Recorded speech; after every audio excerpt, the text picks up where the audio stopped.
Yo, yo. I think we're rolling. What's up, Serge? What's up, Eric? What's up, Drew?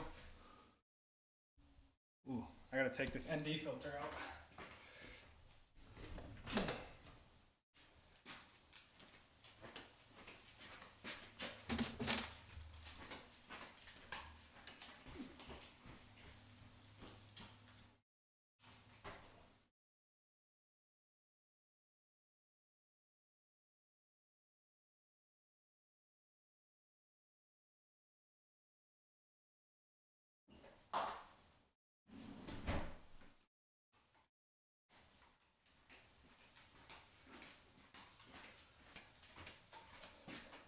Oxley, by the way, look what I picked up.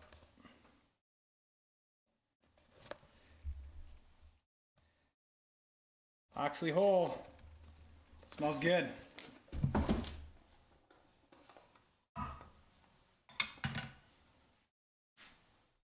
What's up, Drew?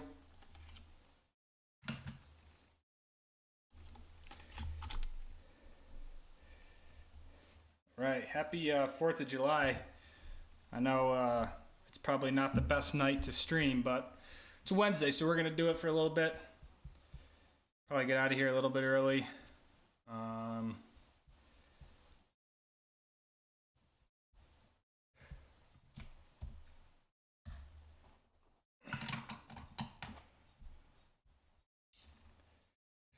Let's see.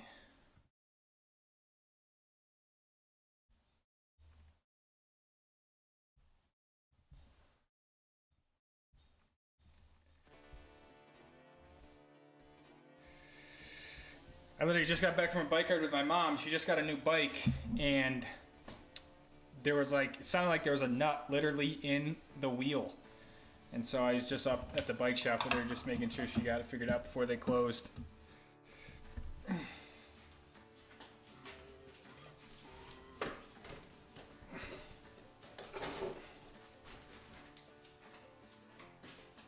First time riding WoW, let's go, Joe. Did you do it with Jay and stuff? I'm kind of bummed I didn't make it to the group ride, but I wanted to do my, I wanted to do a Twilight at Deer Valley because I'm not going to be there, I'm not going to be around, I don't think, a single Tuesday for the rest of the month, so. But yeah, WoW Trail's fun, man. Pretty mellow, a little bit of climbing, but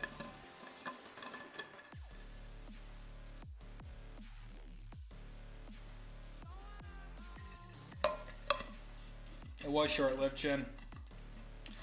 I had to get back for a paintball practice.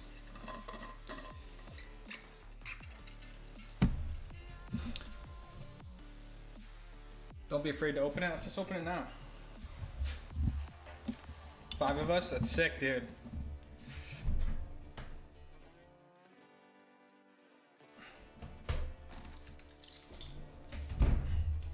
Yeah, it's a fun trail.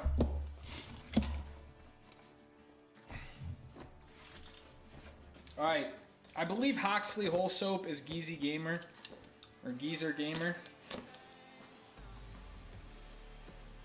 They sent me something to the P.O. box, so we're going to open it.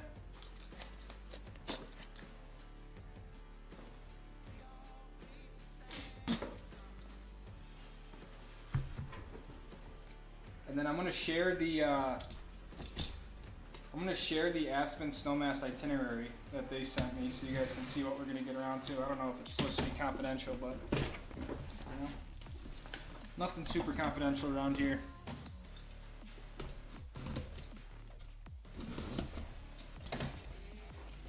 Oh wow. Easy Gamer, aka Chris Dorsey.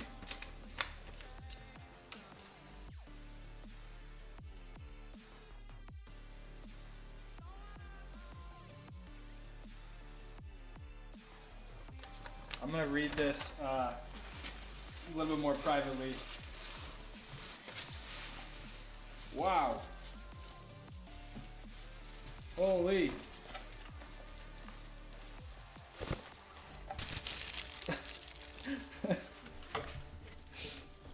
you going to Trestle? It's Artesian Soaps. April Showers. A face bar. I think this is their way of telling me I gotta fix my appearance before getting on the before getting in front of the camera. There is a ton of stuff in here. Holy cow!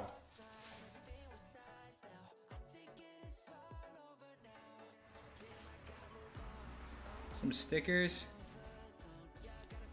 Zion one's dope. This is from Geezy Gamer. Geezy's been around for a long time. His name right now is Hoxley Whole Soap, but Geezer Gamer, if you guys kind of remember, his wife started a soap and lotion company, I believe, is the deal.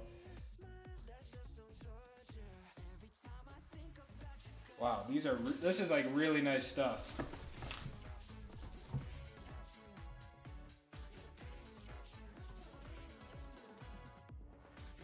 Just in time for the 4th of July, look at that. Old Glory. Luckily Irish. Oh, look at this one. Bourbon tobacco.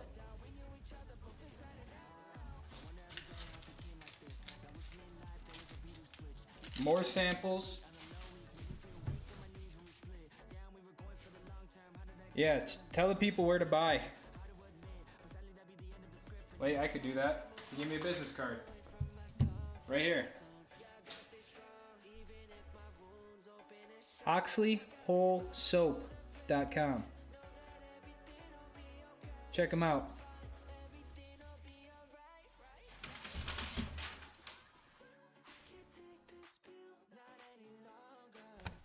Geezy Gamer, aka Chris Dorsey, longtime watcher, first time rider, and very proud Stoke Squad member.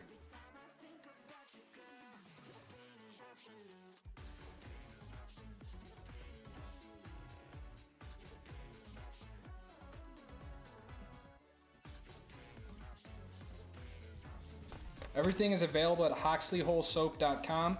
The soap business is 100% Tyans or Tians. I'm sorry if I mispronounced that. Passion. I'm just here for support.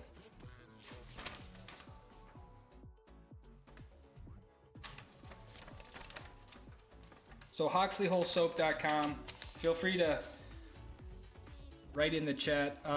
Chris, I'm also going to put this in one of the videos that comes out soon, just so it's a little bit more permanent, because this is really nice, you guys, and you have been a very long time supporter.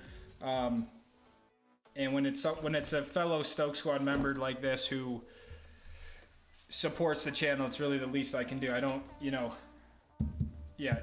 when it's stuff like this, I want to help spread the word and support it. So be on the lookout for a sort of, I guess I already opened it, but a little plug in one of the upcoming videos for what that is worth as well, because we only have 20 or so people in here. But Chris, Tian, thank you guys so much. This is unreal. And like your note said, my sisters, my girlfriend Tara, like, I'm sure they'll get a little bit better use out of this stuff than I will, but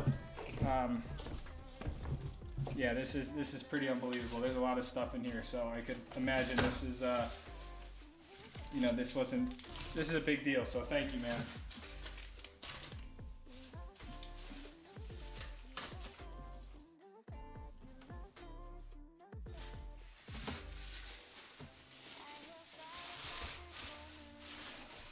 Man, you can smell this thing right through the box.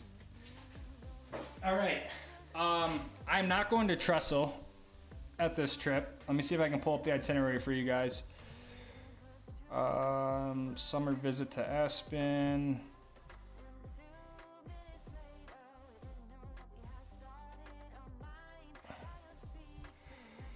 Okay.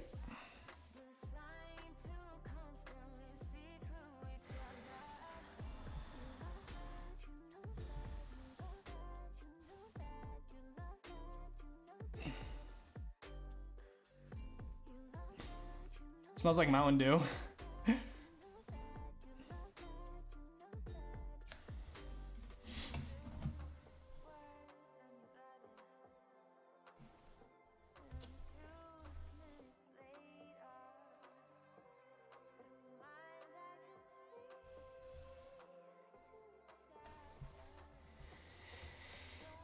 So I went to Deer Valley last night and I rode with this 19-year-old kid. I didn't know he was 19. I thought he was like more like 25, but it explains why I feel like I almost died. But I did a new sort of full double black. He brought me down some of the quote pro lines over there. So I did the upper section of NCS, which is I guess National Championship course or National Championship something. It was a pretty legit run. And so I was pretty stoked to be able to do that.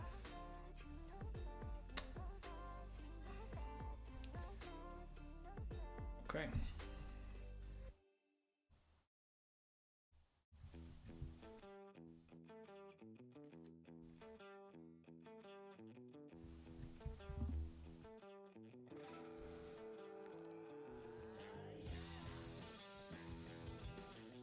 Bar washing your hair with bar soap. That's all I use. No more shampoo. Interesting. Yeah, dude, I got a shower after this, so I'm definitely going to be lacing myself up with some of that. Eric, thank you for the 5 gifted. Patrick D, Hugo first, Chris, Naughty, Megan, Fangda Lee. What up, Eric? Thank you for the 5 gifted. Patrick D says, when you come to Colorado? I'm leaving on Sunday evening.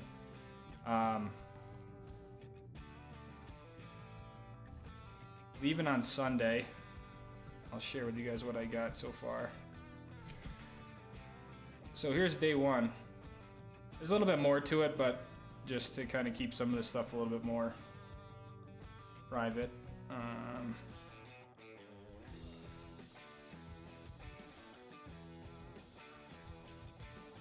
It's a lot of biking. It's basically a whole bike trip. I'll get there Monday. I'm staying at the Limelight again. If you guys remember the whole winter series, that little winter trip, it's that same hotel that's like right in Snowmass Village.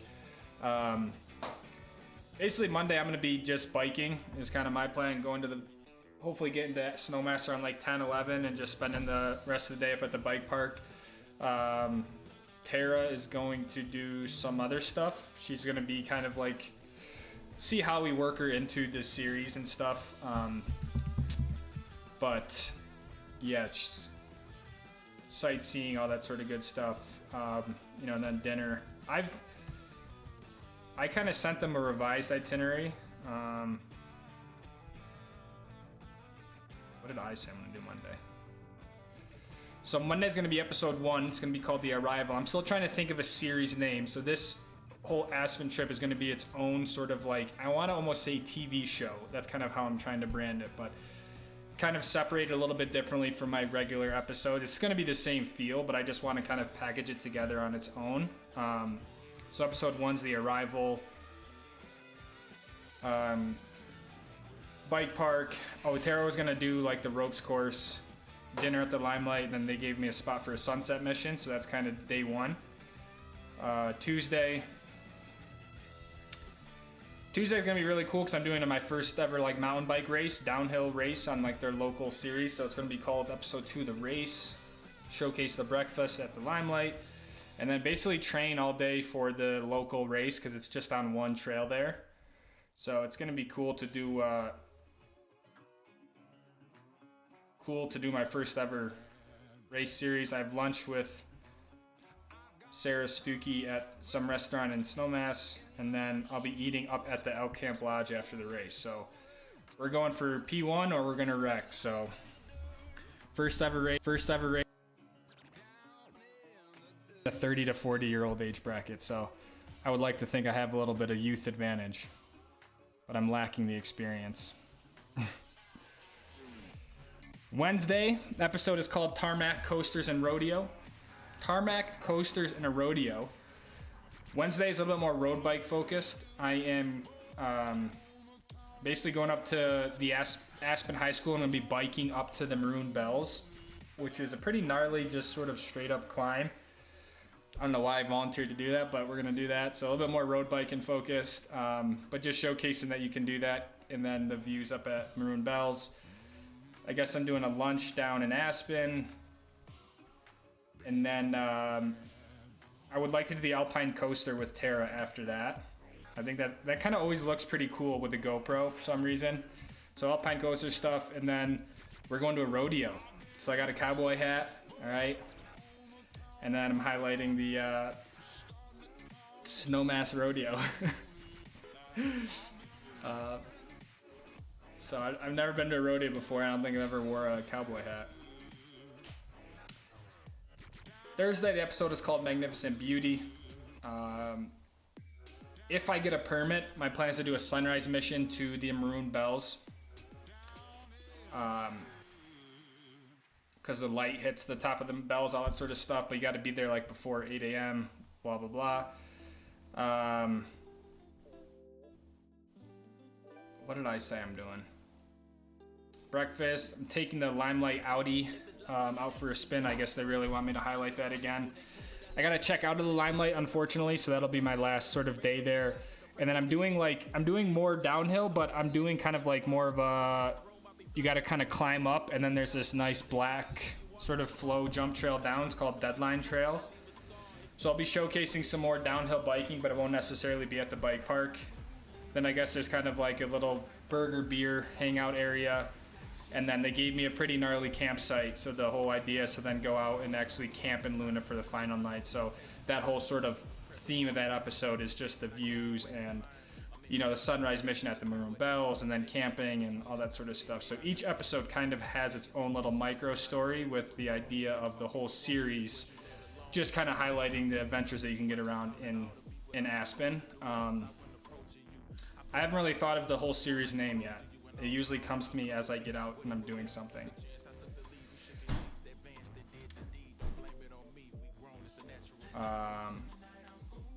And yeah, I said the biggest difference with this is that the delivery of the episodes is not going to be like within 24 to 48 hours, because I want to make a trailer of the series so I can release the trailer that kind of has bits of every day so people know kind of what to expect, and then roll the episodes out the following week. So it won't necessarily be super real time, like I'm out there Monday and there's a video out Tuesday of what I just did.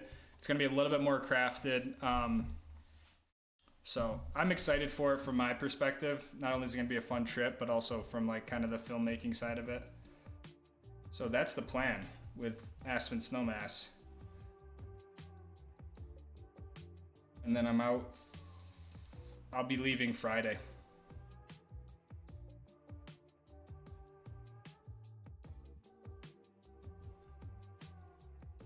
It's a lot of biking. What's this one?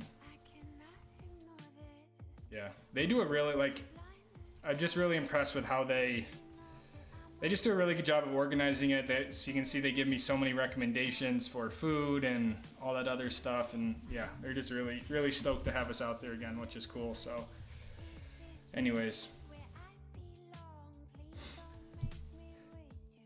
Opening day, New Zealand. Watching on the lift, no way, dude. Opening day for skiing. Let's go, man. Shampoo bar is the same as bar soap. Can't do regular soap.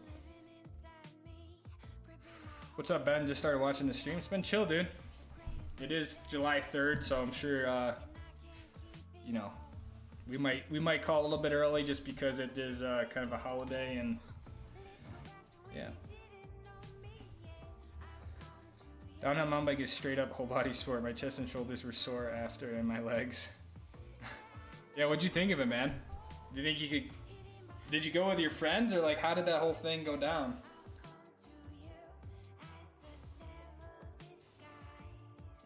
Was it as scary as you thought it did? Like scary as you thought it was gonna be?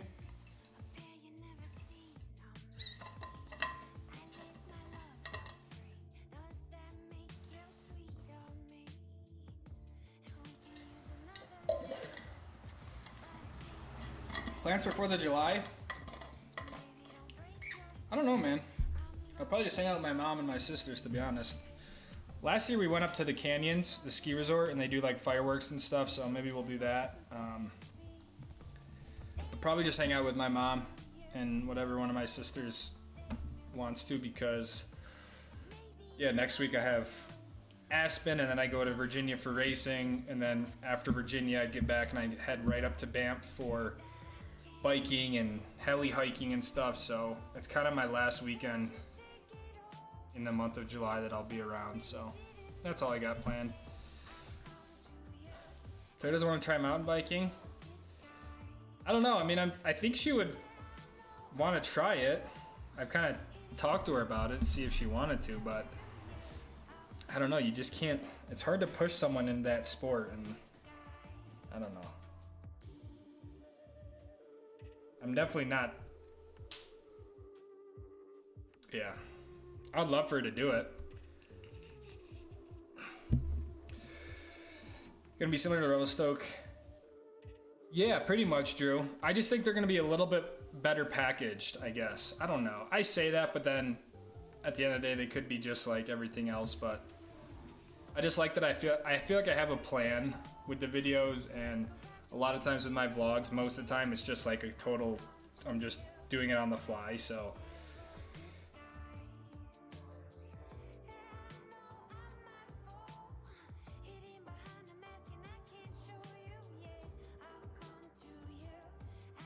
electric assist mountain bike.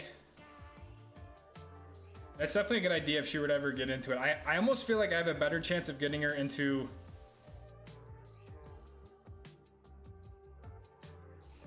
road biking. To be honest, I don't know why. I think she might be a little bit more attracted to cycling. I just feel like the downhill mountain biking, it's just so intimidating to get into. You really gotta have, I feel like you gotta kind of have a little screw loose.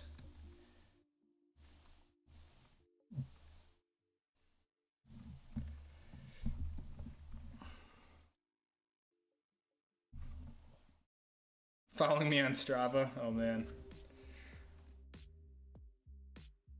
I don't really check my Strava that much, because everything just auto uploads.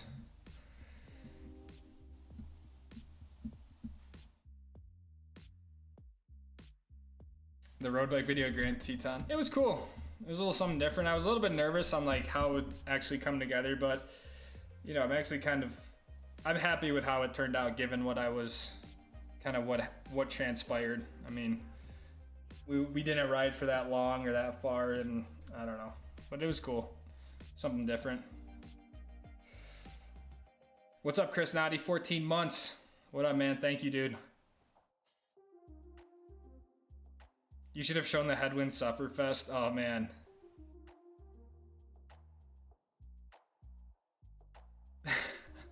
I probably should have. I just was like, I don't know.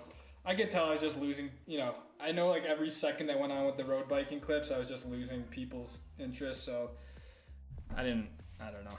But yeah, that was definitely a Sufferfest. There was one point all the gravel from the road was getting in my eyes and stuff.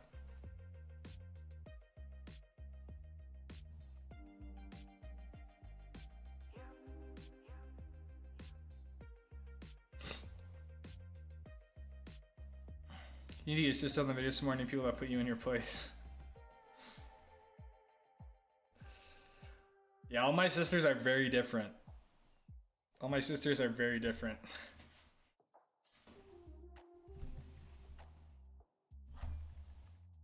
Natalie's the oldest up in Jackson. I have another sister who's a veterinarian who I think has been on the channel the least.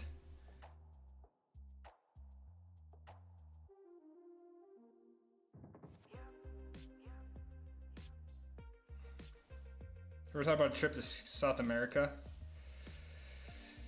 I don't know, man. Not entirely, to be honest. I mean, I'm never against it. I think it would be cool, but I don't know, man. I feel like the summertime. I don't know. I feel like the summer is just time for summer stuff. But yeah, I'm not against it. There'd have to be some sort of opportunity. I feel like, I don't know if I'd necessarily just go just because. I feel like summers are already short in the mountains anyways, but heard he's going to Chile in 2 weeks. Road biking is really fun. Great way to enjoy the scenery. It is fun. When I did it a lot more when I was younger, I just hated it because I just felt like it was so hard, and I was always biking with my dad who was a racer. So my dad used to, he's not as much anymore because he's just older, but my dad used to be a beast on the bike. And so when I would bike with him, it would be like torture for an hour, you know? So it always left this bad taste in my mouth. But now that I've gotten older and, you know, it's a little bit different. It really is fun, and I feel like people don't truly, you know, mountain biking downhill is gnarly and sick, but there's definitely a very gnarly element to road biking as well. Because it's all, you know, it's all your own human power, and it's a very grueling, fast sport that just watch, like the Tour de France is on right now. Watch some of the highlights of that. That shit's nuts. So I think road biking makes you a better mountain biker, and mountain biking makes you a better road biker. I mean, there's definitely a lot of crossover between the two, and the strength that you build on a road bike, it's very, very, yeah, you can't really, I'm trying to say, the muscle you build on a road biking, the endurance, like, yeah, really, when you're mountain biking and you come out of a berm, you gotta pedal, like, the amount of power you can put on the pedals from road biking, you know, it's all very important. If you ever end up going to Banff, I'm going to Banff July 22nd. July 22nd, 23rd. I'll be up in Banff.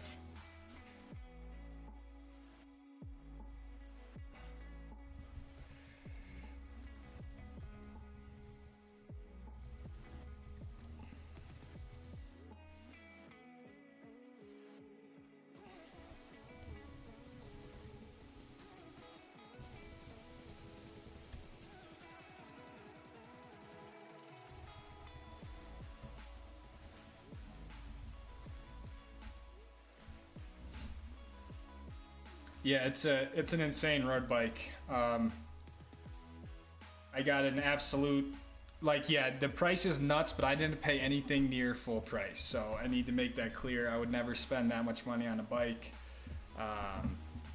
But yeah, I had a connection in Specialized with someone who I play paintball with. And so that's kind of how this whole thing came about. I didn't really talk much about it because one, it's not really important, and two, it is just such a nice bike that, yeah. But my old road bike, it's actually in that door, nothing close to what is on the wall behind me. Natalie sounded like a New Yorker. Not sure where you got your demeanor from. Interesting. I don't know. I almost want to say I feel like I got it from my mom, but my mom also has a pretty wild side to her, so I decided to do this stream without a chair, and I don't know if that was the best idea.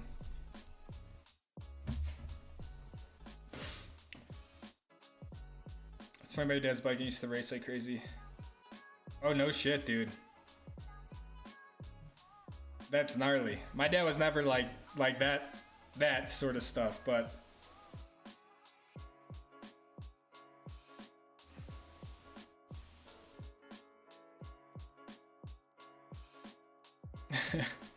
Papa Joe's a machine, straight up Terminator. Yeah, he just is, man, as long as I remember, he's always riding his bike.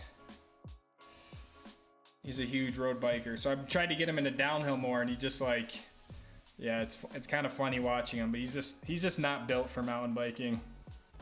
And now he's, 63 years old, so it's kind of hard to, but he loves road cycling and all that sort of stuff, so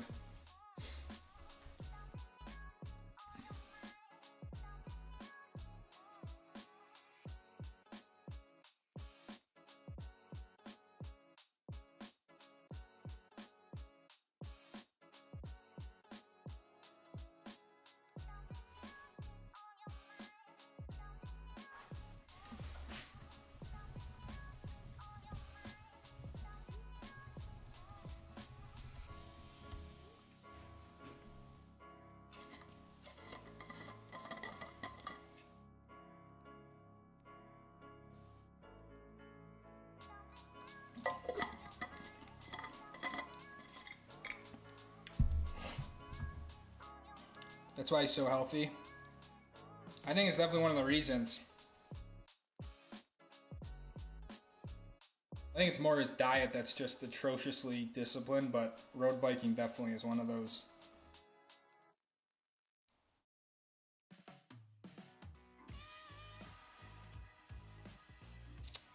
Big Conwood to Garsman. I want to do that ride from Park City up Empire Pass, up Guardsman, and then down into Big Cottonwood. But both ways would be pretty. That's a tough climb. That's a steep climb and a long climb. Even just biking up to Deer Valley, you know, is pretty gnarly. But that's something I'd like to tackle this summer for sure.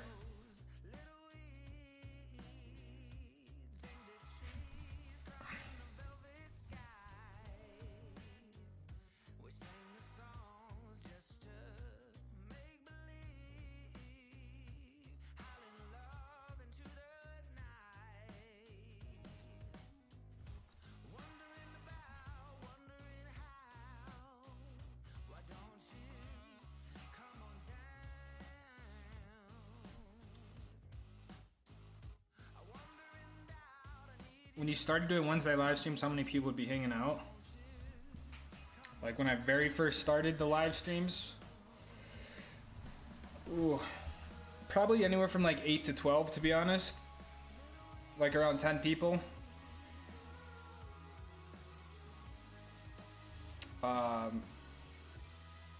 Yeah, and then I would say during, I don't know what our record is. I think we've definitely had over 200. I don't know if we've ever hit 300 people in a live stream like during the winter. But usually in the early months of the winter, you know, we'll be at 150, 200 people in the live streams. But as you can see in summer stuff, it's like, you know, I'm basically talking to myself here. But when I started, you know, it was like, yeah, literally 10 people. And they just kept growing, so.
Yeah, midway to Guardsman is super steep. That would be even gnarlier. The stories behind water skiing, snow skiing, biking. Yeah, Joe really is an animal. The thing that I admire him most for is the business that he built, and just sort of his whole upbringing. He, you know, born to an Italian family in the kind of inner city of Syracuse. And, you know, put himself through college, medical school, and then ended up building his medical practice, you know, with one employee to whatever it is now. So his sort of medical business sort of drive has always been the most fascinating to me. But then all the while he does all this other shit on the side. So it doesn't come without its downfalls, you know, like the reason why my parents got divorced is because of all that. You know, he was working all the time, then he'd come home and he'd want to bike and work out, and so there's two sides to it all. But why did I not send? Yeah, I think that makes sense.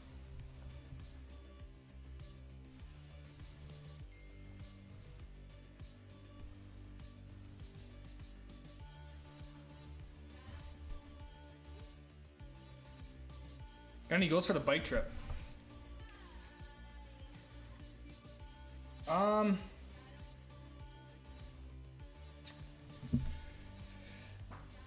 do want to perform well in this race, to be honest. I just know I'm competitive, and you know, one, I want to get out unscathed. Like I want to, yeah, I don't want anything to happen. But I don't want to get dead last in this bike race. Put it that way.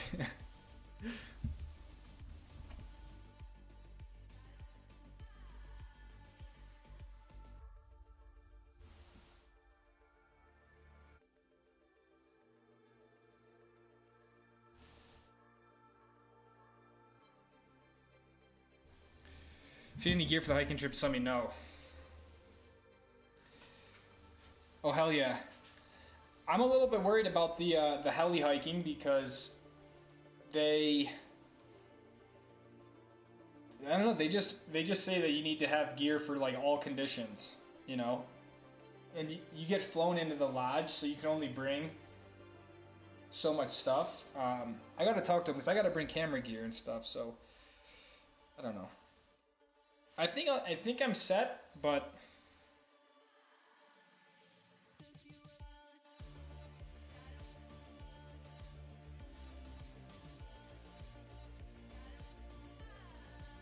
should bring Papa Joe on the live stream. I could. Every time I tell him to get on the camera, he always gets so nervous.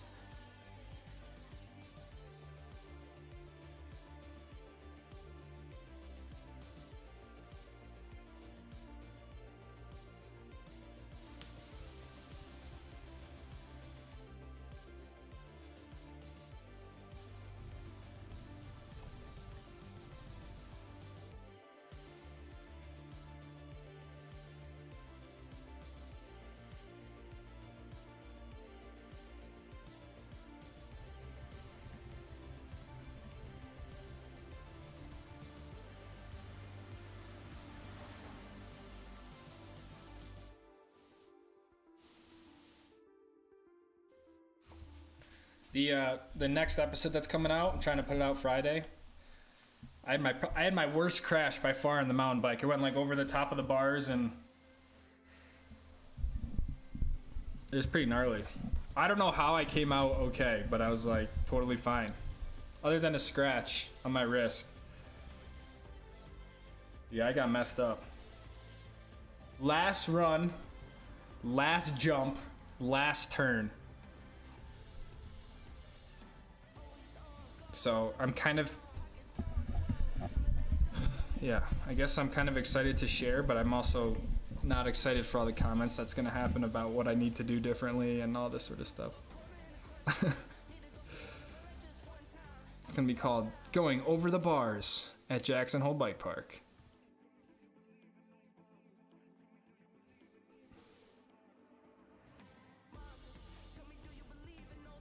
Going OTB at JHBP.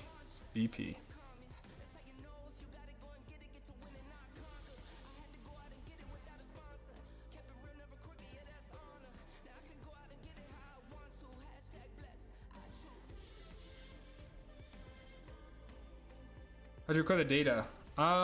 So I have a Garmin like bike computer, and so I pulled the GPS data from the Garmin from the ride, and then I have this GoPro telemetry program. Not even GoPro, it's just like a telemetry program where I can then overlay that. So then it kind of sucks because then I have to make an hour-long blank video, move that into this other software, take the GPS data, overlay it, all that sort of stuff, export that out, and then go into my editing software. So it's all off the Garmin. So it's not even GPS data from the GoPro. It's from the Garmin that's hooked up to my cranks and all that sort of stuff. So all that data was as accurate as you want to say a Garmin is, and then I just overlaid it. I just had to align it with the GoPro footage, which probably took the longest, but yeah, I was I was pleasantly surprised with how well it works. It just kind of is more tedious more than anything. But it's not something I will be doing for skiing because it just takes way too long. It's cool to ride up Garden Pass on the Deer Valley side and look at the winter from the top of the Empire Chair.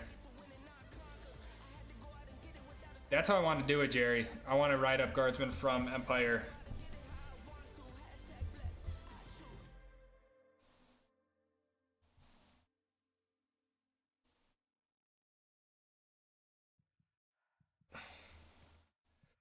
Internet expert. Yeah, no, it's all good. I mean, I definitely appreciate the help, but yeah, there's just only. I can the thing like when someone leaves a comment, I can click on their name and I can see all the comments that they've left on the channel. So if someone just trolls me and then I click on it and it's like the only comment they've ever left, I'm like, okay, this person is just a troll. But some people, you know, I can see the only comments they ever leave is like just this sort of feedback in a sense. And so some people just can't help themselves, but that's why I'm debating. I'm like, do I show the crash? But I'm like, hell, why not? It's part of the journey. So just for the crash, exactly, 100%, man. I'm so glad I wore the chest protector and a full face helmet. Really. I mean, you guys will see it, but I was going fast. My front tire dug in or something. I keep watching the footage. I don't know what happened. And like, I knew I was just screwed. I had so much force going forward that I literally like throw the bike out to the right and I just go like head first into this sort of soft area. I'm kind of thankful I am thankful it wasn't a tree or something harder, but yeah, it was a pretty sort of gnarly, like G-loaded crash because I just went right out the front at 20 miles an hour, whatever speed I was doing.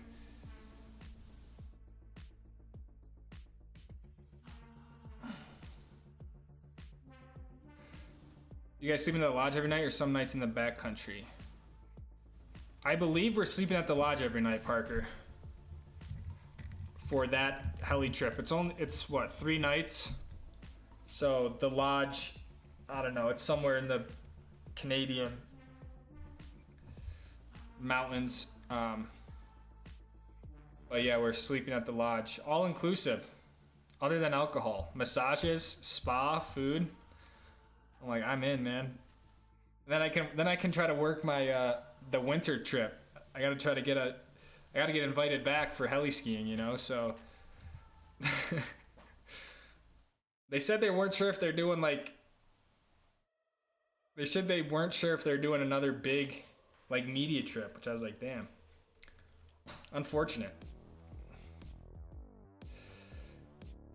I love the data too, Geezy. Like, I'll watch. That's why some people were saying, you know, road biking is so niche, you know, like it's just endless tarmac. But I'll watch someone descend on a road bike, a whole 15-minute video. I'll watch the whole thing just because it's so cool to see how they do it and look at the speed and the power and all that sort of stuff. So I love the numbers because when you're cycling too, that's so much of it. You know, you're always looking at the power you're putting out, your cadence, stuff like that. So yeah, the power's the most important thing in my opinion. You know, I've been trying to increase my average power output.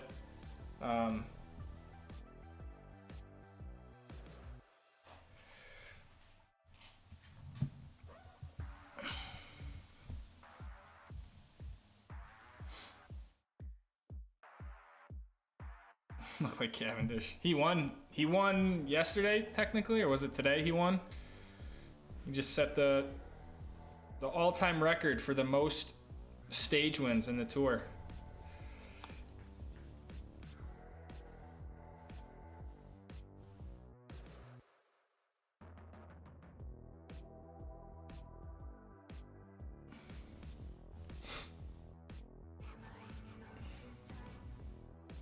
Yeah, it's on. They just finished stage 4, I think. It's kind of hard to keep in track because they're like a whole day ahead of us. But yeah, they just finished stage 4.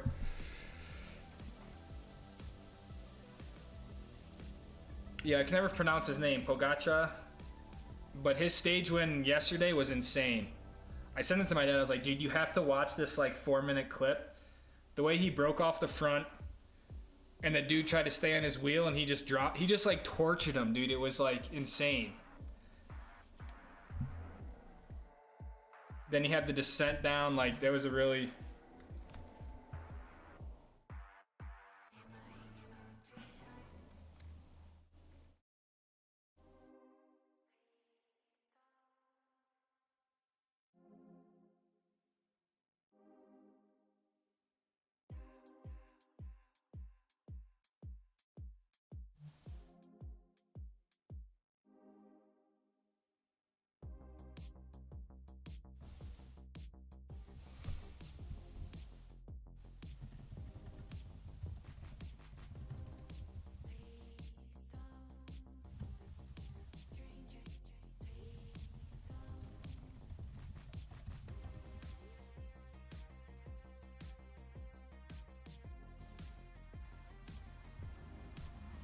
Stage 5, okay.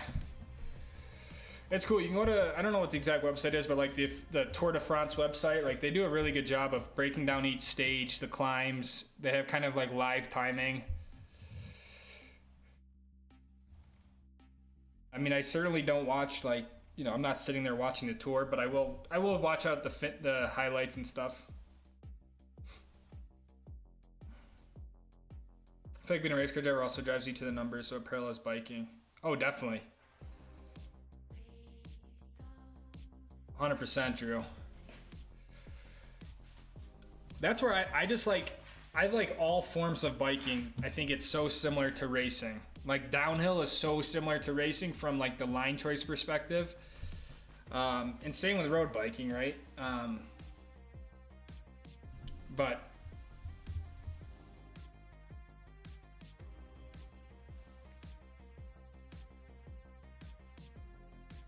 yeah, the data and all that sort of stuff. I mean, you can only imagine the stuff that the guys in the tour are doing, and the California mountains, dude, that'd be insane. The descents I see and the climbs too, but the riding in California seems pretty nuts. Tour doesn't finish in Paris. I heard. I guess I didn't really put that together, but I heard that the route, or sort of the way it was going, wasn't the same as it used to. I was like, whatever. Either way, it's sick. So I just like how there's like, you know, there's stages that are a lot more climb heavy. Then there's the flat stages with the sprinting, and it's like, it's just, I don't know. It's cool to watch. Not even necessarily just watching it, because I feel like it can definitely get boring if you don't really know what you're looking for, but just knowing like the amount of pain that the riders are in and just how hard they're working, it's pretty sick. The heavy rider, Vingegaard's too light. Yeah, good point. Very good point. That's what I'm saying. Like, there's so many elements to it, you know? If you're heavier, you'll ascend better, right? But if you're too heavy, then you got to lug all that mass up the hill, so.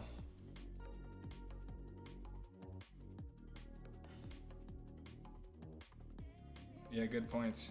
They barred Italy. Yeah, exactly. What draws you to road biking? For me, it's the performance of the bike. I mean, if you get on a road bike, they're so stiff that as soon as you like press on the pedal, your power is getting translated into the bike and then therefore into the speed on the road. So I've always loved the performance on a road bike. You get on a mountain bike, you press the pedal, and it's like you have so much sag and just squish, you don't go anywhere.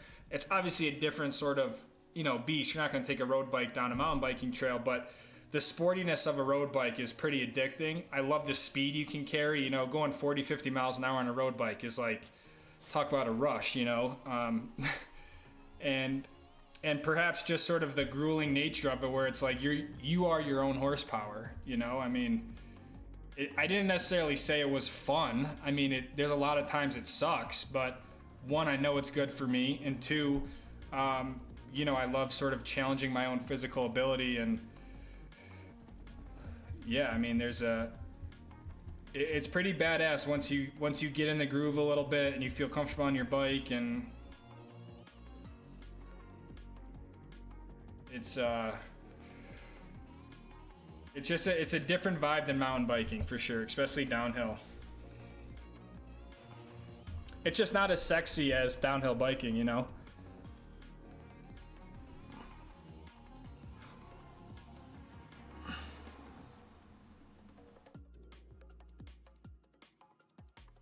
But you get on a proper road bike, it's like you're like you're in a race car, man. It's pretty sick.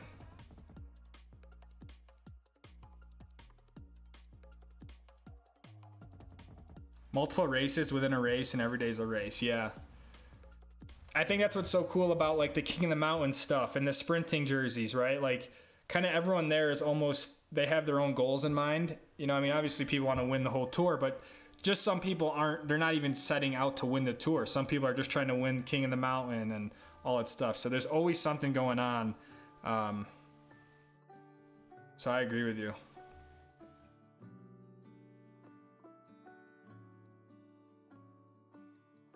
Walton, I could probably do it no training. Pretty simple. You and me both, man. I mean, all you got to do is stay with the Peloton, right? And then you're good. Just stay with the Peloton, just rolling like 40 miles an hour, elbow to elbow with someone, and then you're just there to the end, sprint a little bit, and you're good, man. We'll enter a Stoke Squad cycling team next year for the 2025 tour. We'll just get like 10 of us.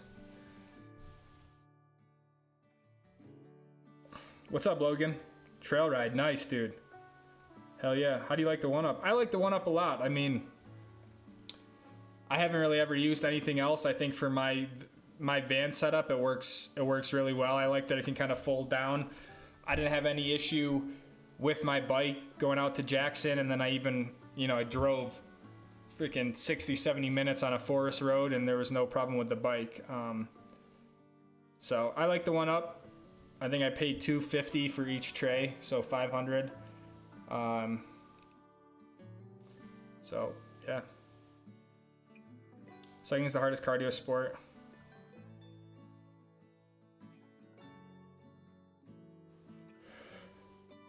Yeah, I mean it. Yeah, it's very, it's cardio intensive, and it's also very, like leg and power intensive too, Sometimes like I feel like I used to run more than when I was younger, and running you really get that runner's high, and I'm not saying it's not a leg workout as well, but you don't have the same like, okay, I'm going to push 1,000 watts on the pedal, I'm going to sprint up this hill. Like it just is it's a little bit different, and it's just I just like having, you're controlling a little vehicle underneath you. Like, I don't know, it's fun. But I also feel like it's not necessarily something, I don't know, it's like if you go rent a road bike and do a road ride, like, are you gonna be like, oh my God, that was so fun, I can't wait to go again? Like, I almost feel like it's something you need to have a little, you got to do a few times, and you got to sort of get some miles under your belt before you start to enjoy it and see the benefits of it. But yeah, you love suffering up hills. It's weird. It's like when you do it a lot, you start to like crave that sort of, that suffering. It's when I bike, I'm like, why the hell did I want to go do this? So then it's like at the same time, it's like kind of fun. So that's why I'm enjoying both, right? And I told myself, like, there's no reason why I have to be a road biker, and there's no reason why I just have to be a mountain biker. Like, you can definitely do both, and I think people should do both. So, I mean, I just went on a short ride today, but I'm just trying to be on a bike every day. And last night I was mountain biking at Deer Valley, and today I did some road riding. So,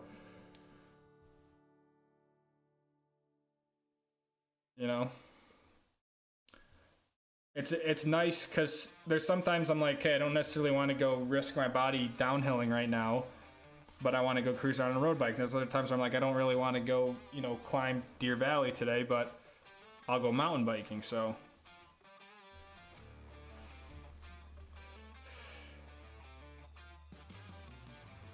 how do you work with a piece of machinery? Exactly.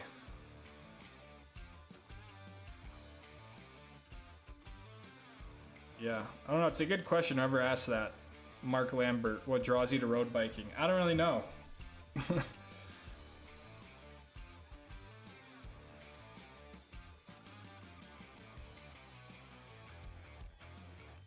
I do like the speed, though. I'm not gonna lie. The speed is probably one of my favorite things, and it's probably I shouldn't because it is very dangerous, But I love descending.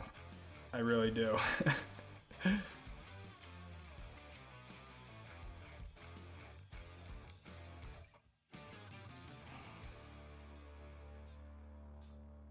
I'll drive the Stoke Squad mechanic car. Right? Alright, we're gonna get a team together. Tour de France 2025. My dad did a couple Ironmans. Yeah. Train the squad up. That's right, Walton. That's what we need. We need Mr. Staley to get us all in shape for the tour. $50 miles a week to crave it.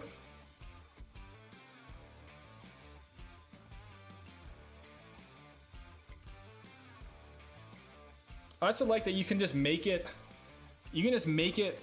what you want, you know, like, yeah, you can go out and do, you know, 100 Ks or whatever, 60 miles and climb up, you know, with 3,000 feet of elevation and whatever. Or you can just go out for, you know, a short cruise and, you know, not climb at all and just ride around and enjoy the air and all that sort of stuff. So I like that it's very much just, you know, it can be a very personal sort of activity as well.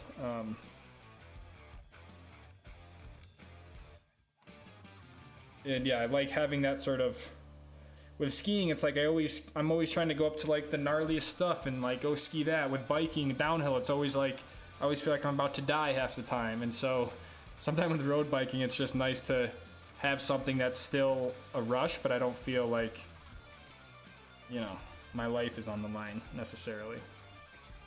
When will we see a Europe ski trip? I don't know, Mark. I could see myself going to Japan first before I do Europe, but I don't have plans for anything. I'm not opposed to doing a Europe trip, you know, but SSBRAA. Stoke Squad bike ride across America. That would be nuts. Plan to go to Chile? Probably not. You, Kahuna? Probably won't be any skiing this summer, man, to be honest. I enjoy the summer. Yeah, I don't know. I guess I feel bad because I think people expect me to just ski all the time, and yeah, it's just not really what I crave to do, to be honest, but maybe someday. I'm not opposed to it ever, but good for you though. You're probably one of the most beautiful places to ride. Yeah, and there's good riders here too, you know. I think that's one of the biggest differences between riding here compared to when I used to ride more back in New York. Like, there was no other riders on the road, but here, you know, you'll be riding and then you'll either get caught by someone or there'll be someone up ahead of you, and so it kind of creates this little bit more motivation and stuff. So lots of good riding here. I like that people are more respectful to riders. Usually you have pretty good shoulders for the most part, but yeah, I feel like there's too much, right? There's so much mountain biking I need to do, and there's so many cool road rides that I would love to do. So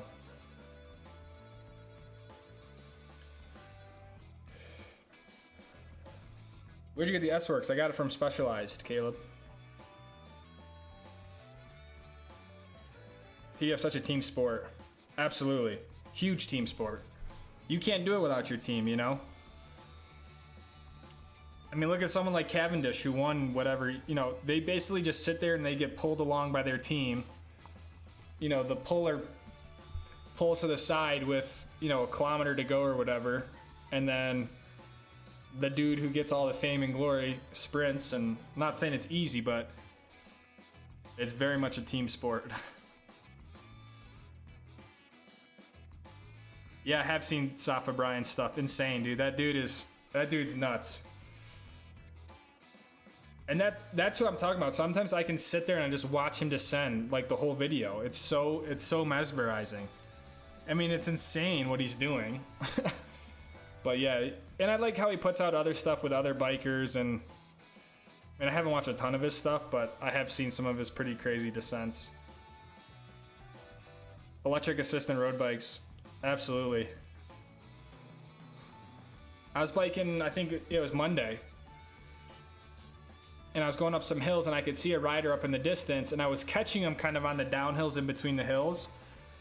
And whenever I see a rider, I'm like, oh man, I gotta catch him now. But then when we started going up the hills, I was like, dude, this dude's not even getting out of the saddle. He doesn't even look like his cadence is changing. And he's like pulling away up the hill, and I'm like, dude, this dude is a beast. And then I finally ended up catching him, and he was on an E road bike. I was like, well, I guess it makes me feel a little bit better, but I was like killing myself trying to catch this guy, and I was like, dude, this dude is a beast on the hills. And then it turned out he was on an e-bike. So Safa guy's gonna die if he keeps it up.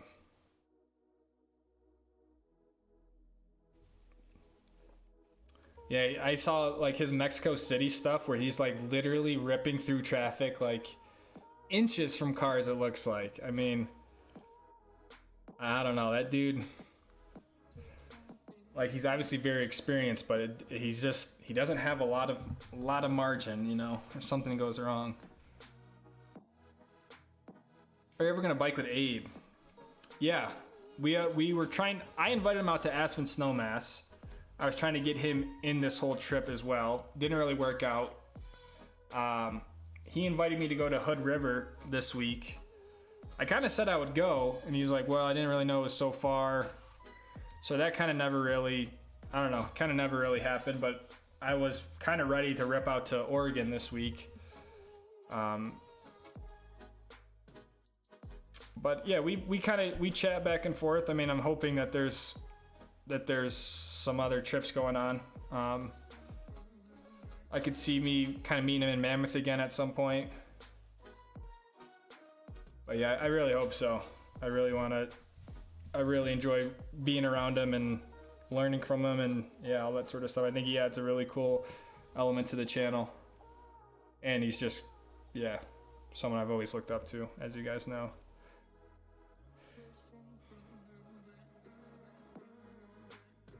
My brother's a dentist, he always stuck with road.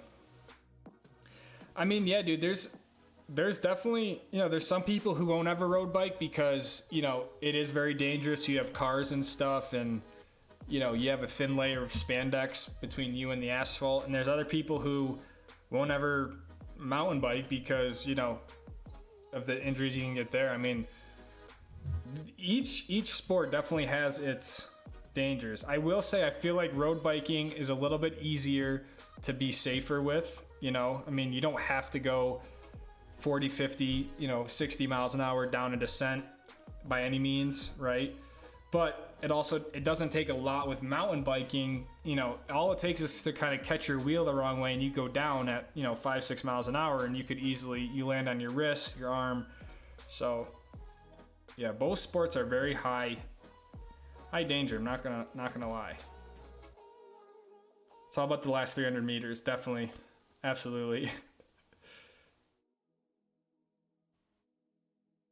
Good for him though. I mean, what was it, like stage 1? He almost like got eliminated from the race because he was so far back. So I don't know if he just wasn't feeling well in the beginning, but I mean, what does he have, like 35 or 36 stage wins now? Like, that's nuts.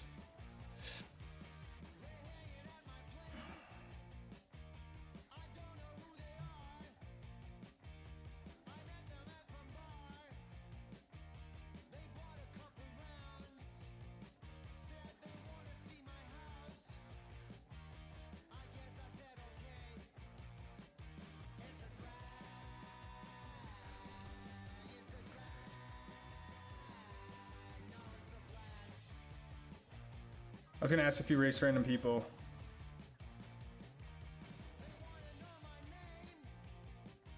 Yeah, I mean, as soon as you see, at least with me, as soon as I see someone, I'm kind of going in race mode.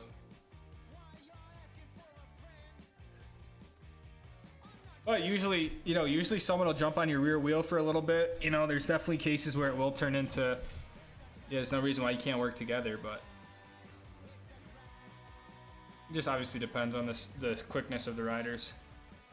Terry Berenstein is a beast too. I gotta look him up. I haven't heard that guy. 35, yeah. That's nuts, man. 35 stage wins.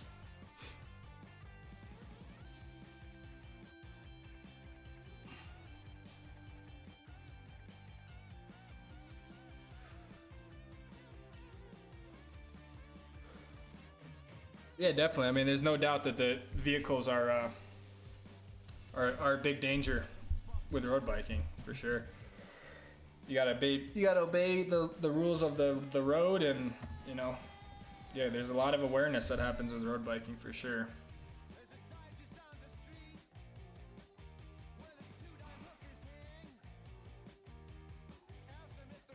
I think both are extremely dangerous. I don't think, I personally wouldn't say road biking is more dangerous than downhill mountain biking, and I wouldn't really say downhill mountain biking is more dangerous than when road biking, you know, I mean.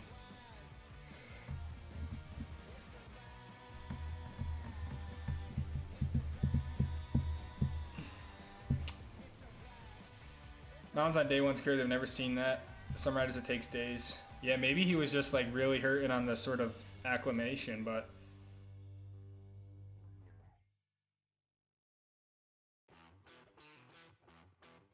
what's up, Dakota? You're not late, man. Thanks for being here. It is the night, 4th of July Eve, so I'm glad you stopped by. We're probably gonna start to wind down soon, but I always say that and I never end up doing that. Downhill contender, uphill surrender. You can tell when a guy goes flying by you that he'll be back once the climb begins.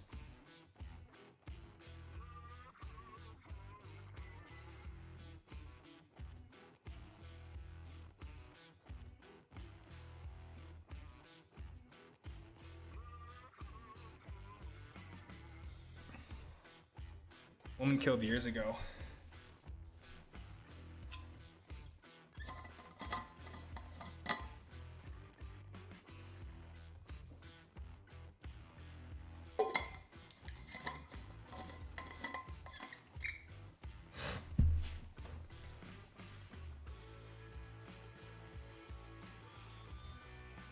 That's awful, man. I mean, it's definitely a danger. Yeah, it's like what Geezy's saying. I mean, you know, there's definitely better roads to ride on, but at the end of the day, you're still out there riding on the street.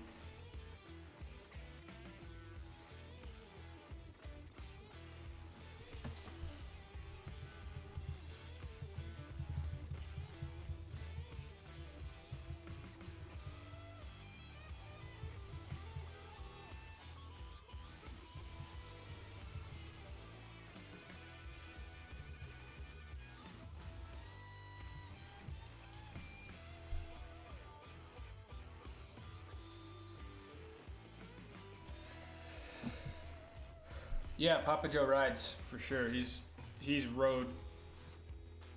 He used to race road bikes. He's a very avid road cycler. I would say almost bigger than he is skiing.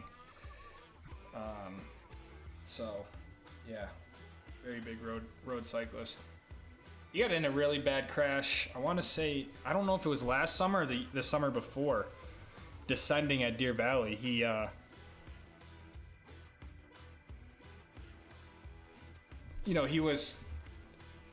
came out of a corner, right? And he basically just pedaled too soon. And so when he made that pedal strike, it hit the ground. And he was probably going 40 miles an hour, maybe a little bit less, but he hit the ground, went over the top, slammed on the asphalt with his back, and then he like slid off the road down the hillside. And he still has the scars on his back. It looks like he got mauled by a bear. Like he has these huge scratch marks on his back from the road. Someone found him or saw him. They called my dad's partner. He had to get his nose. His nose got torn, and so they had to take skin from somewhere else and patch his nose up. I'd have to get more details on it. It was a pretty gnarly wreck. Kind of lucky he didn't get more injured. He had bone fragments in his elbow. No, he had gravel in his elbow. I don't know. He'll have to tell you guys what exactly happened, but he got pretty messed up. But yeah, he rides a lot. 60-mile trail. That's almost all bike pedestrian access. It sucks when there's not good shoulders, Eric W.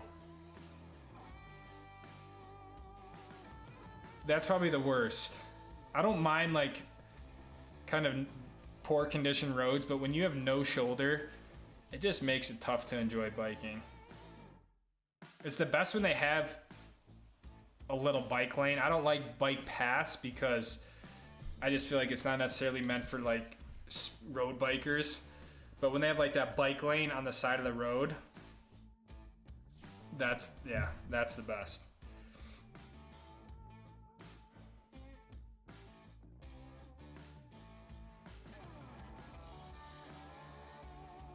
into a yard with no injuries. Crashed twice because of pedal strikes.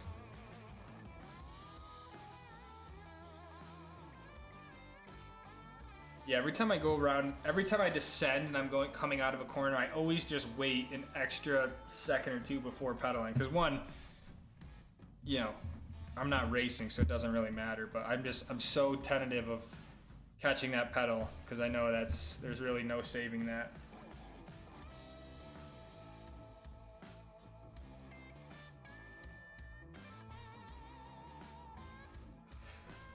Longest ride, to be honest, I want to say like 37 miles, not very long. I've never done like a century ride or anything like that. I used to ride well into the road. Yeah, some drivers get really angry, but I don't know. I guess I don't see why. I don't think they necessarily, I don't think they really understand the dangers of biking, but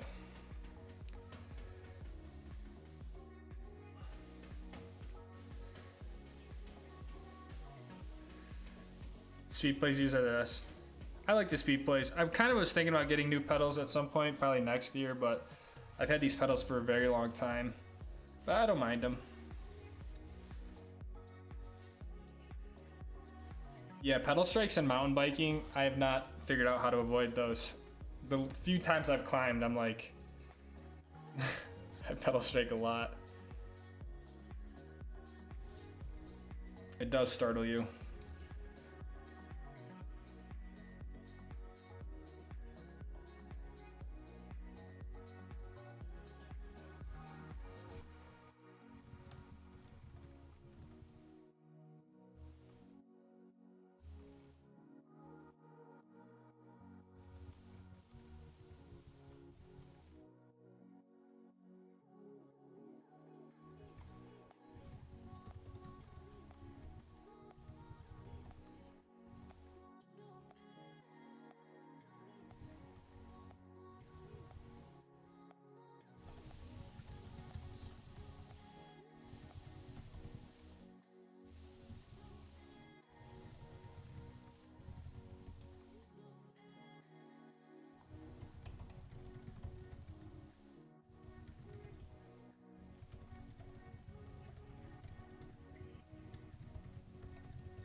I dare you force them to slow down.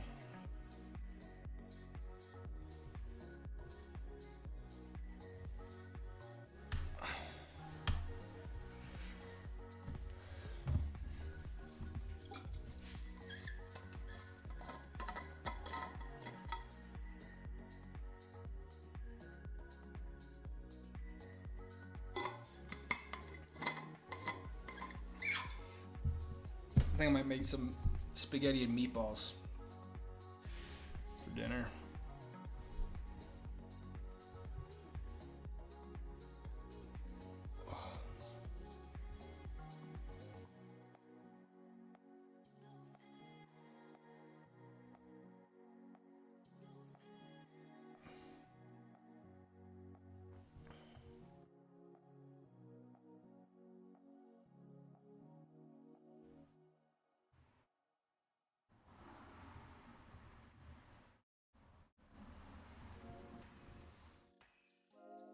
It's always the cyclist's fault, not the driver.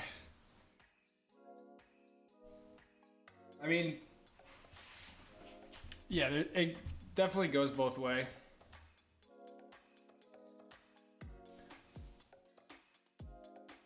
Like sometimes when I see cyclists just like rip through red lights, you know, I get that, but at least slow down a little bit. Maybe like come out to the right, you know, make sure it's clear. So I don't know. There just needs to be more respect. But that's what I'm saying. Like out in here, I feel like there's a lot more of that respect between drivers and riders.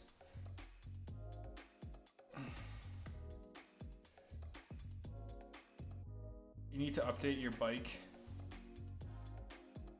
on Strava, Masi. Update my bike on Strava.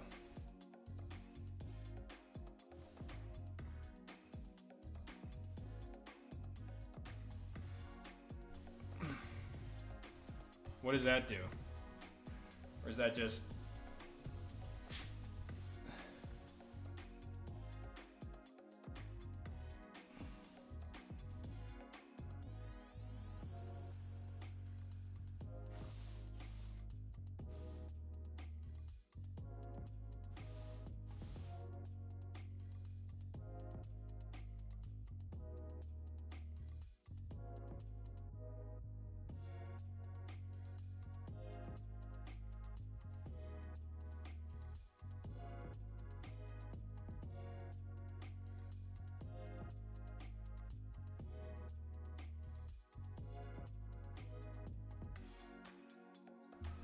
I follow some people on Strava. This one kid I used to race with, he's always like, he did a 90-mile ride today. It took him 4 hours. I'm like, dude. And he'll do that like often, but that's like, that just seems like it's so long to just, you're spending like half the day just on the bike.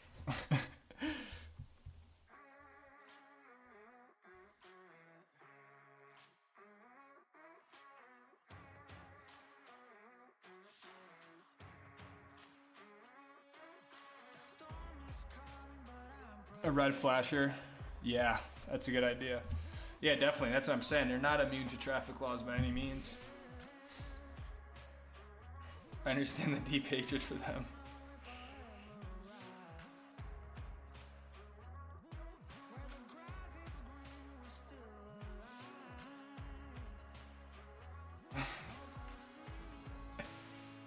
The biker versus driver debate, is that? I didn't know that was even a debate. It's not that serious. It's like if a person were to run across the road, it's like you're gonna try to stop, right? You're not gonna try to hit them. I just feel like at the end of the day, whether it's a pedestrian or someone on a bike, whether it's a road bike or a mountain bike, you know, as a driver, it's your job not to hit them. But, you know, I understand there's only so much you can do, but...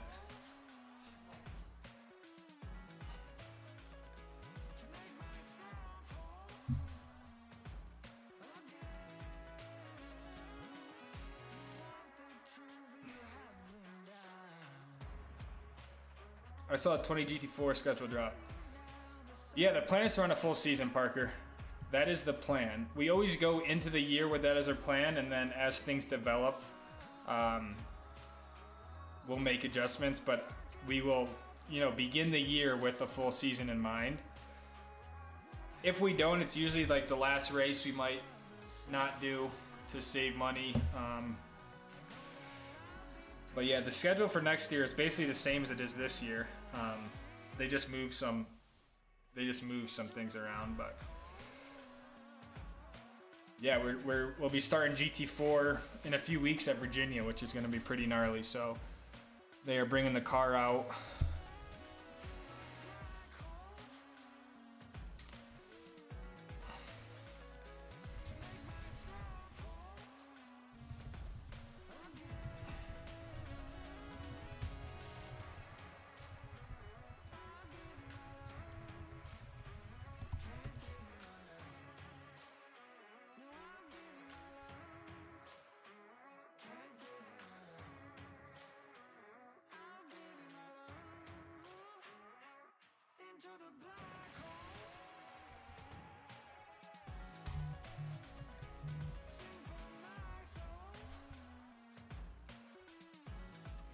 $5. Oof.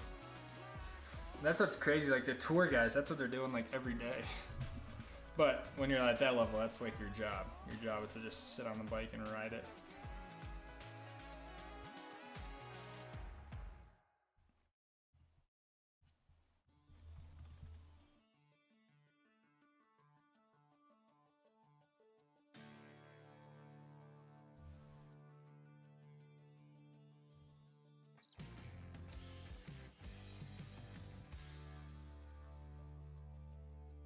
I have, I never raced there, Parker, but in 2016, I got nominated. I was a Porsche Young Driver. So I went to this academy hosted by Porsche, and it was at Barber Motorsports Park in Birmingham. So we're actually supposed to race there this year in the weekend after Labor Day.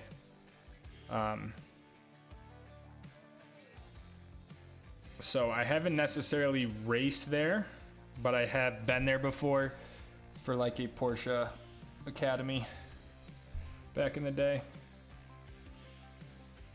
I plan on doing a video for the GT4 premiere, but we'll see if that actually happens. Maybe I will, because I don't feel as much pressure. With the M2, I was like, you know, so much pressure to win. I feel like with the GT4, it's okay if we get last because it's our first time with a car, so maybe I'll feel more apt to film, but why is he standing? I thought it'd be a good idea to stand. I didn't think it'd be this uncomfortable. So I didn't get the stool, but I was wrong.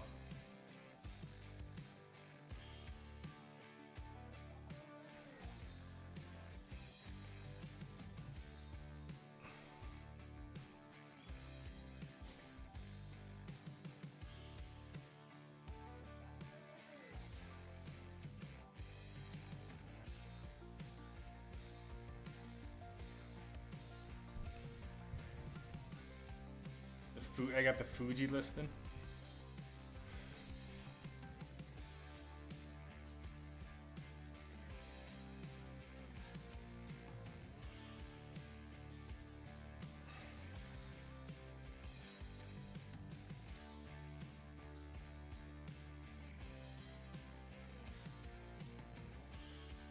The Fuji.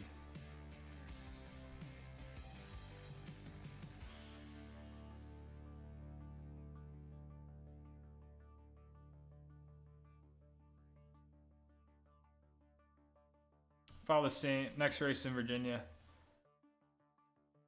Yeah. There's only a few races that GT3 does that GT4 doesn't, for the most part, but yeah. GT4 is definitely bigger than GT3 here in the States. Like GT3 might only have, I think they only have like 12, 15 cars maybe. But GT4, the fields are way bigger. So I'm excited. It should be, we're just trying to stay out of trouble, you know, learn what we can, but also freaking win the race. So there we go. I firmly believe we'll be very competitive. I mean, the guy who's winning, one of them is Colin Garrett, who we were running neck and neck with for the last 2 years. And a lot of the other guys at the top, like Kenton Cook, these other people are all people I've raced with in other series before. So I don't really see we're gonna show up there and just be like so far off the pace. So yeah, I have high expectations. The only thing that we weren't really prepared for is we're gonna be running Pro-Am. Like you have to get categorized by the FIA when you step up to a series like this. So I just submit like my driver resume, and I was hoping they were gonna put me in bronze, which would make us amateur. Because Joe is a bronze driver, but they classified me as a silver driver, so now we're in the Pro-Am class. So I'm the designated pro driver, and Joe's an amateur. So we'll be going up against other Pro-Am guys and stuff. So it's a little bit, it's going to make it a little bit more difficult. We were hoping for to kind of sandbag and Am. I think we'd have a really good shot of winning there, but they put us into Pro-Am, so it is what it is. But should be fun. I'd honestly rather be Pro-Am because I'd rather just be up against the better guys anyways. So, but yeah, I was low-key hoping they were going to put me in bronze because I am 30, but I don't think they...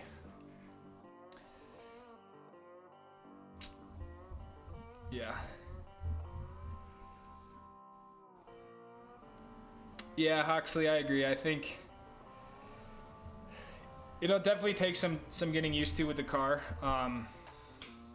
But I don't think it'll be... I think we've driven more difficult cars before, so...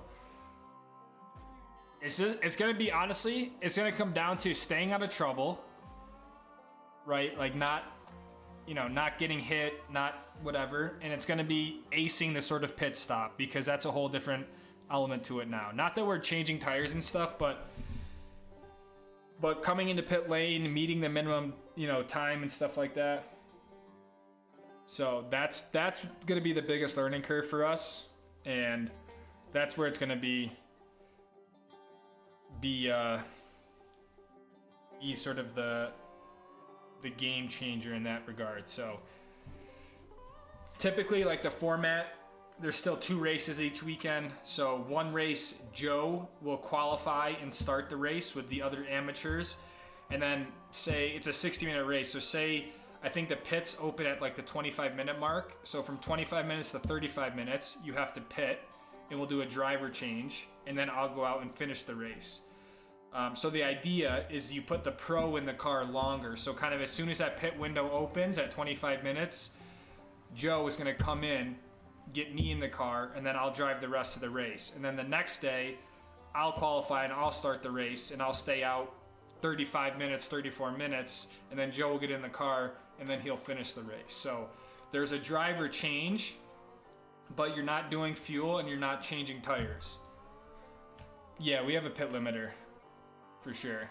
Yeah, so that's going to be the thing, is like maximizing. You're going to be on it all the way until a certain point, and then, you know, you're going to have a break point for the pit lane entry. Brake as hard as you can, right? Get on the limiter into pit lane. So, but yeah, they all have pit limiters and stuff. I couldn't do a race car without a pit limiter. Lucas's resume, second. Oh my god. When is the race in Virginia? Yeah, July 19th to the 21st.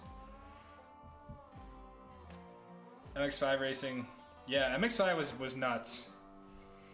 That was probably, yeah, that was a very interesting year. That was like 2014. Standing could be the move.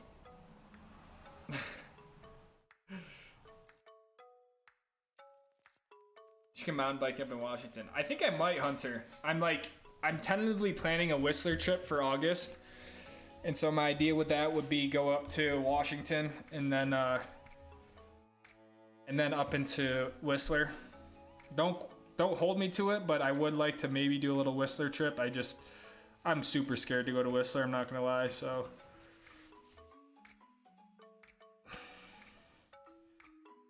Michaela Maroney would be proud of Lewis's podium face.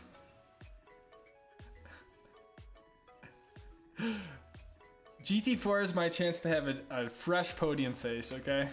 If we get on the podium at VIR and GT4, I'm smiling. I don't care if it's 3rd place, 2nd place. I'm holding that trophy up. I'll be so stoked if we get a podium at Virginia.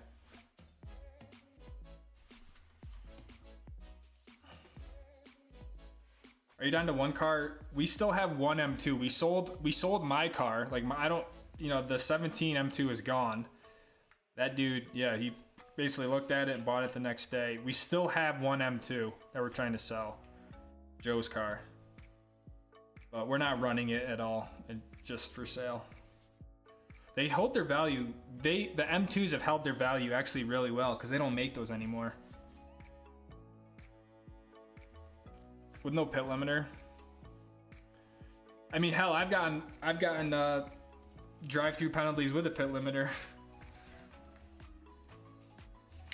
Sometimes you just, because they have it all by GPS, so as soon as you, like, they have you all over the track, right, up in the tower. So as soon as you cross pit in, if they see that your speed was 51 kilometers an hour and the speed limit's 50, you'll get a radio notice, car, whatever, speeding in pit lane, you know, or it'll happen just before the exit. Like, people will hit the speed limit, the pit limiter button just too soon. So, like, you know, 10 feet before the line, they're going too fast, and then their GPS just pings it, and it's like, okay, drive-through penalty. So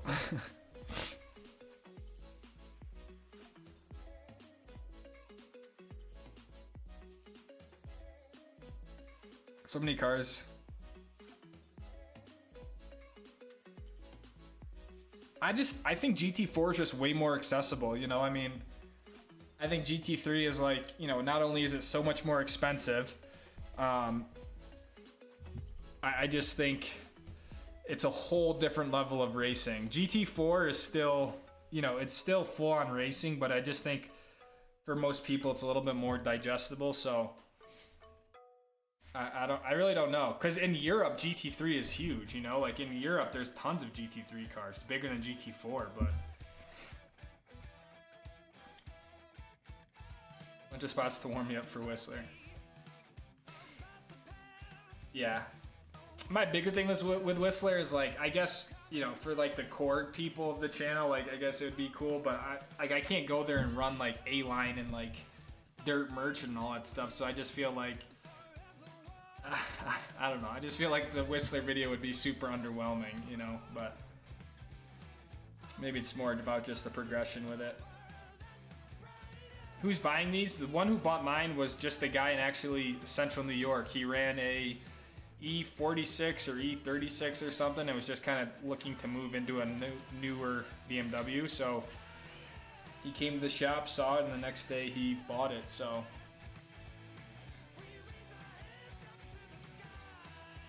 you got DQ'd for passing on the grass. Are you talking about Virginia last year when I got the penalty? I'm still pissed about that. Still salty about that. I don't think I should have got the penalty. We made contact. I'm not going to deny that, but I thought it was just kind of freaking racing, but whatever. Look at the F1 race this weekend between Lando and Max. I didn't even watch that. That was nuts. Sold the store to 2. Not really. I think the only reason why we sold mine because one, I had it listed. I like listed it a little bit more. And to be honest, Joe's car wasn't really ready because at Texas his ECU was fried, so we've had to change the ECU. We had to get a new ECU in, so Joe's car like was a little bit not necessarily like ready to sell yet. So that's all. I just think mine was kind of listed more publicly. So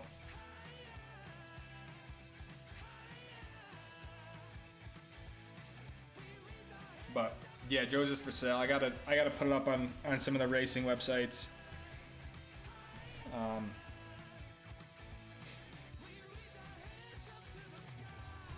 So if anyone wants an M2, we're asking a little bit less than what my other car sold for. So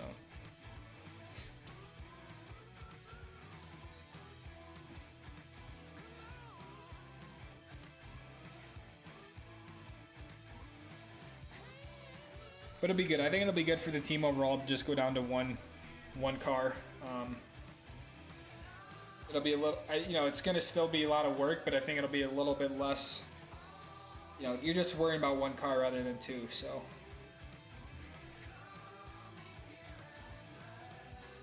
I'm not going to Snowshoe Bike Park. No plans, man. Yeah, man. Max drove pretty dirty. Ugh. I mean, I'm glad we had a race. You know, I was at one point I was like, hey, Max is already 7 seconds up the road. I was like, this race is over. Then the whole pit stop thing happened. I was like, damn, Lando's gonna do it. But I don't know. It would have been like Max. You know, Max could have still finished second and still been in a great spot in the championship. It just kind of sucked to see it end like that. I feel like Max had room to leave. I feel like Lando didn't have much room to go when they made contact. Like, he was really right up to the curbing. I guess he could have went off the curbing, but, you know, it looked like Max kind of came over into him. That's my take on it. And before that, Max kind of kept the position from Lando by going off the track. I feel like Max should have gave that spot back to Lando, like Lando did the lap before. Lando passed Max, went off the track, gave the position back. Then Lando gets the pass done, but Max stays in front because he went wide off the track. Really, I think Max should have given that spot back, and then Lando wouldn't have even been in that position. And then, like, George Russell wins. I'm like, come on, man. But it's like, where's Perez? Perez as a second driver of Red Bull, like, he needs to be there for when that stuff happens. It's like, you know, if you're Red Bull, you're like, dude, if Max doesn't win the race, like, we don't win at all.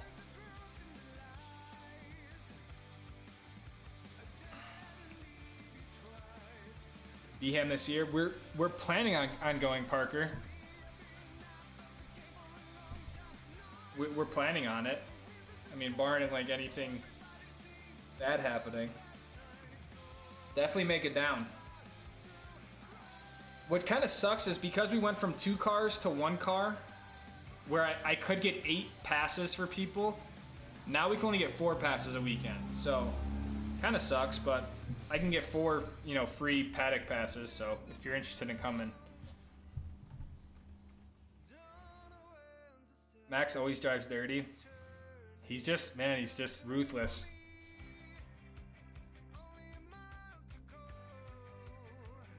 Yeah, I think Joe and I have different setup preferences. I typically like a car that's a little bit stiffer in the rear, which makes it a little bit more lively. It like a little bit more rotation and stuff. You know, it's a little bit looser, you could say. Joe typically likes a lot more softer car all around. So that's going to be another challenge, is sort of the setup between the both of us. But typically what you do is you set the car up for the amateur driver. In this case, we'll probably set the car up a little bit easier for Joe, and then I'll just have to kind of drive around it. But I think, you know, we're also similar. We're always doing data together, so a lot of my driving style I'm teaching Joe. So Prez is paid to suck. I don't know. I can't believe that he got like a whole another 2-year deal. Like at one point I was okay with it because he was second in the championship and like he's really doing what he's supposed to do. But I just feel like, man, he's like battling with like mid-pack teams, and sometimes he's not even making it into Q2 or Q3. Like Max drives like he's in a sim. The thing with Max is he's either winning the race or, you know, or he's crashing. That's like his whole MO. But you know, Netflix and Drive to Survive are gonna like, they love that, man. They're like, oh man, we got a huge rivalry now. Friends to foes, right? Like,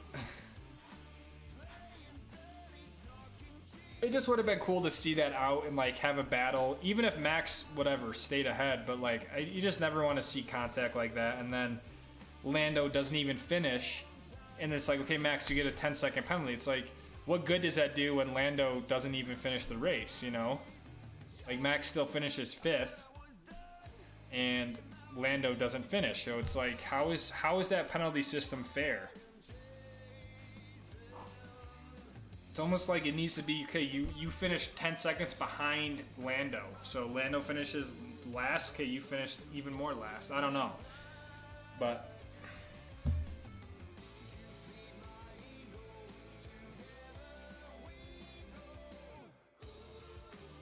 he went on with a dive bomb.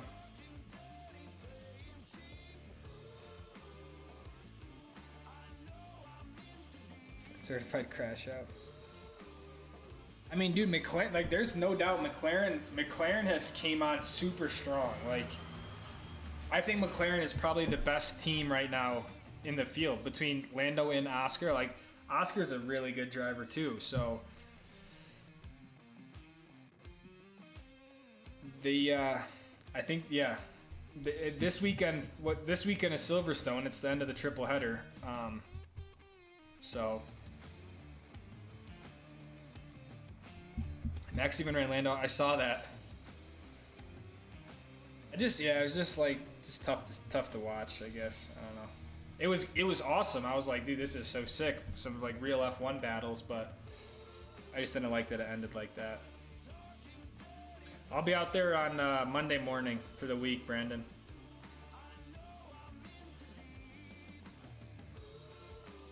I'll be there Monday to Friday. Monday to Thursday night, really.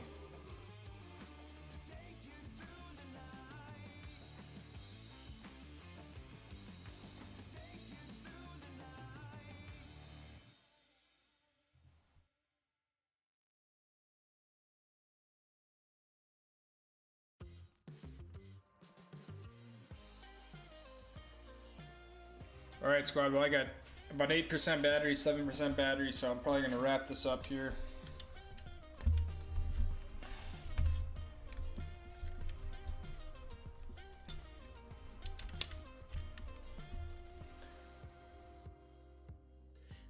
Sliverson will sit, suit McLaren. It'd just be cool to see Lando win his like home Grand Prix or whatever. You know, I feel like Lando's just had really good, consistent performance this year. So who knows how damaged the car was from that? But where's the GG photo? I don't know. I haven't seen it yet. We'll give him some more, a little bit more time, but.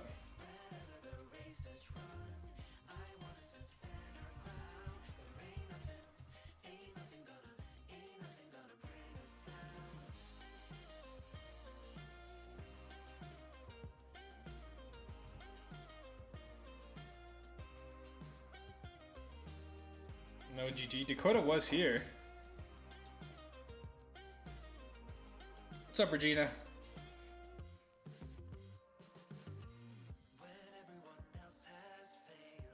I know he. When are we bringing the Stoke shotgun back, dude? I haven't seen those guys. What was it, John and Alex? John Podles or Alex Podles? I haven't seen them. Like they were here for a few streams. And then like I just never saw them again.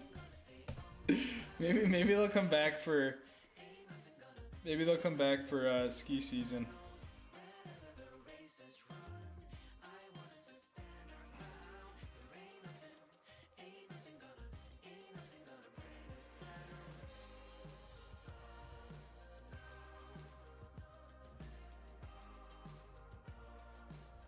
I was planning on doing one this weekend.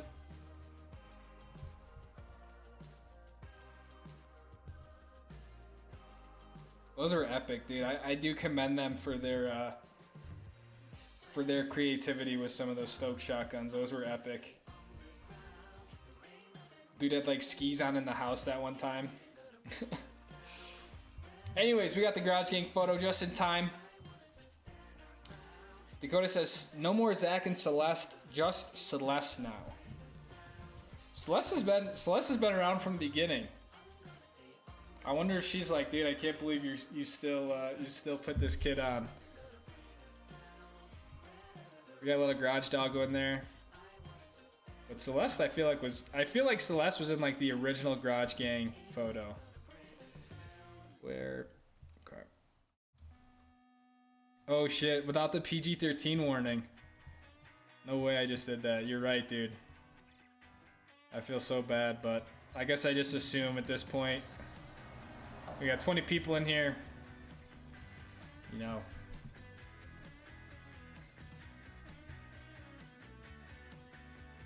Dakota with a 420 says, pick scent. Sorry I was doing the smoky thing. Kids are now scarred.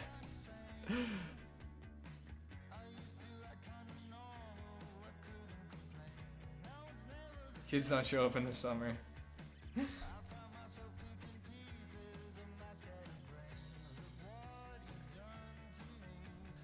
Celeste is the original garage girl.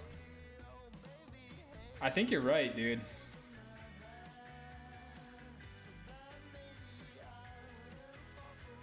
Look at that peg leg. Oh my god, that pillow is just brutal. That pillow is my downfall. Especially when I'm standing up. It looks a little worse when I'm standing. I think this is my first and last standing stream.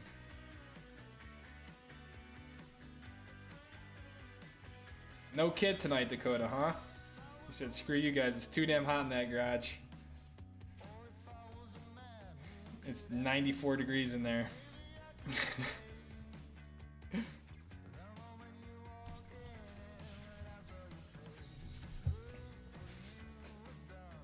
Summer cod's a gritty bunch. Lucas looks happy. Stroke squad, okay. Alright.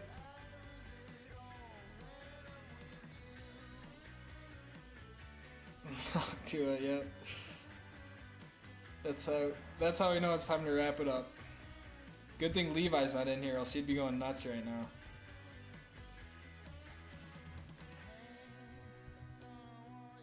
"100 degrees in California. Ugh. No, thank you."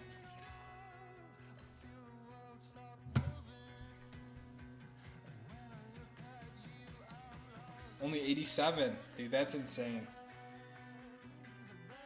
Been raining a lot. Alright guys, well, some new videos this week. There'll be some more videos coming out, and then I head out to Aspen, so I don't know about I don't know about live stream next week because I have the rodeo next Wednesday night, so I have to see. Maybe I'll live stream from the rodeo, or maybe I'll change the stream to either Tuesday night or maybe Thursday night when I'm camping. I don't know, so yeah, next week's stream might not be on Wednesday, so. But I appreciate you guys. Eric, thank you for the $10. 97 and 80% humidity.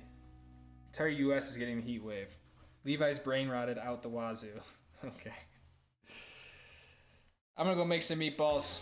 I love you guys. Live stream from the rodeo. I feel like that'd be pretty rowdy. Put on the chaps and spurs.